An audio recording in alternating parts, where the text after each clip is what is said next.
আসসালামু আলাইকুম। সংবাদে আপনাদের সবাইকে স্বাগত জানাচ্ছি। আমি ফিরোজ তোহা। শুরুতেই আরবে কেবলস সংবাদ শিরোনাম। বাংলাদেশের সর্বশেষ গুরুত্বপূর্ণ আপডেট সংবাদে আপনাকে স্বাগত। শুরুতেই সংবাদ শিরোনাম, পরে বিস্তারিত। প্রথমে জানাবো গুলিস্তানে মার্কেটের আগুন নিয়ন্ত্রণে। রাজধানীর গুলিস্তানে সুন্দরবন স্কয়ার মার্কেটের পঞ্চম তলায় লাগা আগুন নিয়ন্ত্রণে এসেছে ফায়ার সার্ভিসের 11টি ইউনিটের 1 ঘণ্টা চেষ্টার পর আগুন নিয়ন্ত্রণে এসেছে। এরপর জানাবো রায়েরবাজার গণকবরের 114টি মরদেহ তোলা হবে বলেন স্বরাষ্ট্র উপদেষ্টা। জুলাই আন্দোলনে রায়েরবাজার বধ্যভূমিতে গণকবর দেয়া 114টি মরদেহ তোলা হবে বলে জানিয়েছে স্বরাষ্ট্র উপদেষ্টা লেফটেন্যান্ট জেনারেল অবসরপ্রাপ্ত জাহাঙ্গীর আলম চৌধুরী। তিনি বলেছেন, শহীদ পরিবার চাইলে মরদেহ নিজেদের ইচ্ছেমতো জায়গায় কবর দিতে পারবেন।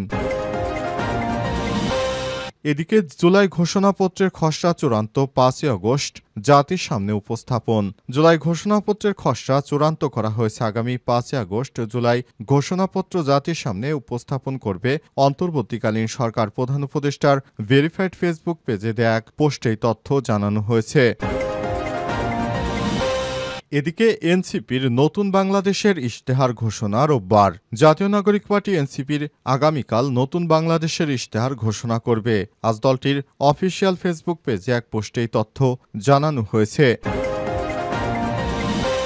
এবং সর্বশেষ জানাবো, বৈষম্যবিরোধী আন্দোলনের প্ল্যাটফর্ম এখন বৈষম্য সৃষ্টির প্ল্যাটফর্ম। বৈষম্যবিরোধী ছাত্র আন্দোলনের প্ল্যাটফর্মটা এখন বৈষম্য সৃষ্টির প্ল্যাটফর্মে পরিণত হয়েছে বলে মন্তব্য করেছেন গণ অধিকার পরিষদের সাধারণ সম্পাদক রাশেদ খান। এটার পবিত্রতা রক্ষায় প্ল্যাটফর্মটির কার্যক্রম স্থায়ীভাবে স্থগিত রাখা দরকার বলেও মন্তব্য করেছেন তিনি। প্রিয় দর্শক, এতক্ষণ শুনছিলেন সংবাদ শিরোনাম, এবারে বিস্তারিত। তবে তার আগে বন্ধুরা, অনুরোধ থাকবে সংবাদটিতে একটি লাইক দিন। এই চ্যানেলে আপনি নতুন হয়ে থাকলে আমাদের সংবাদটি দেখতে দেখতে চ্যানেলটি সাবস্ক্রাইব করে রাখুন। কমেন্ট করে বন্ধুরা আপনার মূল্যবান মতামত জানিয়ে দিন আপনি বিশ্বের কোন দেশ থেকে বা বাংলাদেশের কোন স্থান থেকে আমাদের সংবাদটি দেখছেন এবং শুনছেন। আর বন্ধুরা, এই সংবাদটি আপনার সোশ্যাল মিডিয়া ফেসবুকে শেয়ার করে বন্ধুদেরও দেখার সুযোগ করে দিন। এবারে বিস্তারিত। গুলিস্তানের মার্কেটে আগুন নিয়ন্ত্রণে। রাজধানীর গুলিস্তানের সুন্দরবন স্কয়ার মার্কেটের পঞ্চম তলায় লাগা আগুন নিয়ন্ত্রণে এসেছে। ফায়ার সার্ভিসের 11টি ইউনিটের 1 ঘণ্টা চেষ্টার পর বেলা 11:12 দিকে আগুন নিয়ন্ত্রণে আসে। ফায়ার সার্ভিসের মিডিয়া সেলের কর্মকর্তা আনারুল ইসলাম দোলন আগুন নিয়ন্ত্রণে আসার তথ্য নিশ্চিত করেছেন। তিনি বলেন, আমাদের 11টি ইউনিট কাজ করে বেলা 11:12 আগুন নিয়ন্ত্রণে এনেছে। প্রাথমিকভাবে আগুন লাগার কারণ জানা যায়নি এবং ক্ষয়ক্ষতির পরিমাণও জানা যায়নি। অগ্নিকাণ্ডের ঘটনায় কোনো হতাহতের খবর পাওয়া যায়নি বলে জানিয়েছে ফায়ার সার্ভিস সূত্র।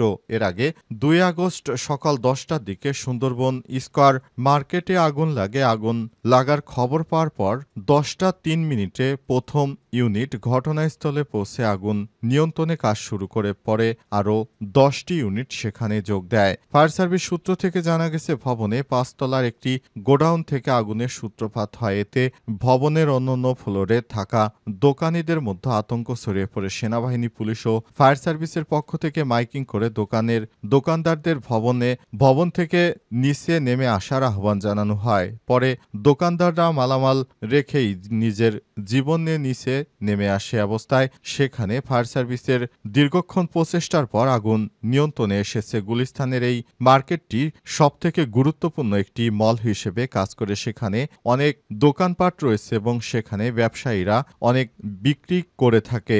এখনও স্টকে তাদের অনেক মালামাল রয়েছে। অবশেষে আল্লাহর অশেষ কৃপায় সেই গোডাউন থেকে মালামাল নিচে নিয়ে আসা সম্ভব হয়েছে। রায়েরবাজার গণকবরের 114 মরদেহ তোলা হবে বলেন স্বরাষ্ট্র উপদেষ্টা। জুলাই আন্দোলনে রায়েরবাজার বধ্যভূমির গণকবর দেয়া 114 মরদেহ তোলা হবে বলে জানিয়েছেন স্বরাষ্ট্র উপদেষ্টা লেফটেন্যান্ট জেনারেল অবসরপ্রাপ্ত জাহাঙ্গীর আলম চৌধুরী। তিনি বলেন, শহীদ পরিবার চাইলে মরদেহ নিজেদের ইচ্ছে মতো জায়গায় কবর দিতে পারবেন। আজ রায়েরবাজার কবরস্থানে গণকবর পরিদর্শনে গিয়ে সব কথা বলেছেন তিনি। এর আগে মোহাম্মদপুর থানা পরিদর্শন করেন স্বরাষ্ট্র উপদেষ্টা। জুলাই আন্দোলনে শহীদদের গণকবর জিয়ারত শেষে তিনি জানান, শহীদদের মরদেহ শনাক্তের কবর খোঁড়ার কথা রয়েছে। স্বরাষ্ট্র উপদেষ্টা আরও বলেন, রায়েরবাজারের বুদ্ধিজীবী কবরস্থানের গণকবরে থাকা 114টি মরদেহ শনাক্তের প্রক্রিয়া চলছে। পরিবার চাইলে কবর থেকে তুলে পোস্টমর্টেম করা হবে। কেউ চাইলে মরদেহ নিয়ে তার ইচ্ছামতো জায়গায় কবরও দিতে পারবে। গণকবর সৃষ্টির নেপথ্যে থাকা সবাইকে আইনের আওতায় আনার হুঁশিয়ারি দেন তিনি। স্বরাষ্ট্র উপদেষ্টা বলেছেন, যারা গণকবর দিয়েছে তাদের বিচারের আওতায় আনা হবে। এদিকে মোহাম্মদপুর থানা পরিদর্শনে গিয়ে আওয়ামী লীগের বিভিন্ন গোপন বৈঠকের বিষয়ে স্বরাষ্ট্র উপদেষ্টা বলেন, নিষিদ্ধ সংগঠন আওয়ামী লীগের বিভিন্ন গুপ্ত মিটিং আইনশৃঙ্খলা প্রভাব ফেলবে না। নাশকতার অপচেষ্টা শক্ত হাতে দমন করা হবে। এর সঙ্গে আইনশৃঙ্খলা বাহিনীর যে বা যারাই ষড়যন্ত্র যুক্ত থাকবে কাউকেই ছাড় দেওয়া হবে না বলে জানান তিনি। স্বরাষ্ট্র উপদেষ্টা আরও বলেন, দেশকে অস্থিতিশীল করার জন্য যে কোনো বাহিনীর যেই জড়িত থাকুক না কেন তাদের বিরুদ্ধে ব্যবস্থা গ্রহণ করা হবে। জুলাই ঘোষণাপত্রের খসড়া চূড়ান্ত 5 আগস্ট জাতির সামনে উপস্থাপন। জুলাই ঘোষণাপত্রের খসড়া চূড়ান্ত করা হয়েছে। আগামী 5 আগস্ট জুলাই ঘোষণাপত্র জাতির সামনে উপস্থাপন করবে অন্তর্বর্তীকালীন সরকার। আজ প্রধান উপদেষ্টার ভেরিফাইড ফেসবুক পেজে এক পোস্টে এই তথ্য জানানো হয়। এতে বলা হয়, অন্তর্বর্তীকালীন সরকার জুলাই ঘোষণাপত্রের খসড়া চূড়ান্ত করেছে। আগামী মঙ্গলবার 5 আগস্ট বিকাল 5টায় গণঅভ্যুত্থানে সকল পক্ষের উপস্থিতিতে জুলাই ঘোষণাপত্র জাতির সামনে উপস্থাপন করা হবে। এ বিষয়ে বিস্তারিত অবিলম্বে ঘোষণা করা হবে। এর আগে জুলাই ঘোষণাপত্র নিয়ে শুক্রবার মধ্যরাতে স্ট্যাটাস দিয়েছেন অন্তর্বর্তীকালীন সরকারের তথ্য উপদেষ্টা মোহাম্মদ মাহফুজ আলম ও স্থানীয় সরকার, পল্লী উন্নয়ন ও সমবায় মন্ত্রণালয়ের উপদেষ্টা আসিফ মাহমুদ সজীব ভূঁইয়া। উপদেষ্টা মাহফুজ আলম নিজের ভেরিফাইড ফেসবুক আইডিতে লিখেছেন, জুলাই ঘোষণাপত্র এখন বাস্তবতা। 5 আগস্টের মধ্যেই ঘোষিত হবে ঘোষণাপত্র ইস্যুতে গণ আকাঙ্ক্ষায় বাঁচিয়ে রেখে এটা বাস্তবায়নের পথ সুগম করার জন্য সবাইকে ধন্যবাদ। অন্যদিকে উপদেষ্টা আসিফ মাহমুদ সজীব ভূঁইয়া নিজের ফেসবুক আইডিতে লিখেছেন, জুলাই ঘোষণাপত্র আসছে। এর আগে সম্প্রতি জুলাই জাতীয় সনদের খসড়া প্রকাশ করে জাতীয় ঐক্যমত্য কমিশন। খসড়া বিশ্লেষণ করে দেখা গেছে এতে মোট 60টি অঙ্গীকারের কথা তুলে ধরা হয়েছে। রাজনৈতিক দলগুলো সব অঙ্গীকার একমত হলে স্বাক্ষরিত হতে পারে জুলাই সনদ। জুলাই সনদের অঙ্গীকারনামায় বলা হয়েছে, আমরা নিম্ন স্বাক্ষরকারীগণ এই মর্মে অঙ্গীকার করছি যে 1000 মানুষের জীবন ও রক্ত এবং অগণিত মানুষের সীমাহীন ক্ষয়ক্ষতি ও ত্যাগ তিতিক্ষার বিনিময়ে অর্জিত সুযোগ ও তৎপ্রেক্ষিতে জন আকাঙ্ক্ষার প্রতিফলন হিসেবে দীর্ঘ ধারাবাহিক প্রতিক্রিয়ার মধ্য দিয়ে প্রণীত ঐক্যমতের ভিত্তিতে গৃহীত জুলাই জাতীয় সনদ 2025-এর পূর্ণ বাস্তবায়ন নিশ্চিত করব।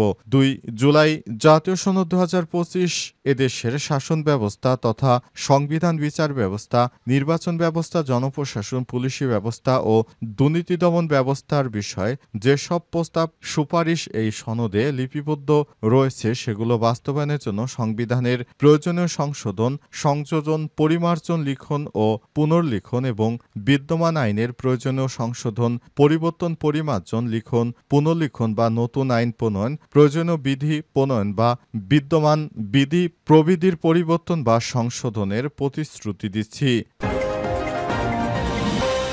এনসিপির নতুন বাংলাদেশের ইশতেহার ঘোষণা রোববার।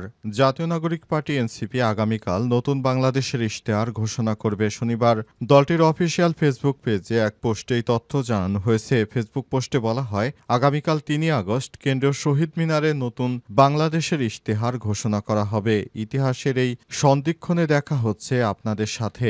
এর আগে এনসিপির আহ্বায়ক নাহিদ ইসলাম এক সমাবেশে বলেছেন, আমরা শহীদ মিনারে ইশতেহার ঘোষণা করব। সেখানে অর্থনৈতিক, সামাজিক, সাংস্কৃতিক মুক্তির কথা থাকবে। সেখানে নতুন বাংলাদেশ পুনর্গঠনের রূপরেখা থাকবে। আমরা এখন লড়াই করছি দেশ গঠনে, নতুন বাংলাদেশের গঠনের। সেখানে আর বৈষম্য থাকবে না, যেখানে আর ফ্যাসিস্ট থাকবে না, যেখানে অন্যায় ও চাঁদাবাজ থাকবে না। এদিকে 24-এর ছাত্র গণ অভ্যুত্থানে রাষ্ট্রীয় ও সাংবিধানিক স্বীকৃতির অঙ্গীকার রেখে জুলাই ঘোষণাপত্রের একটি খসড়া রাজনৈতিক দলগুলোকে পাঠিয়েছে ড.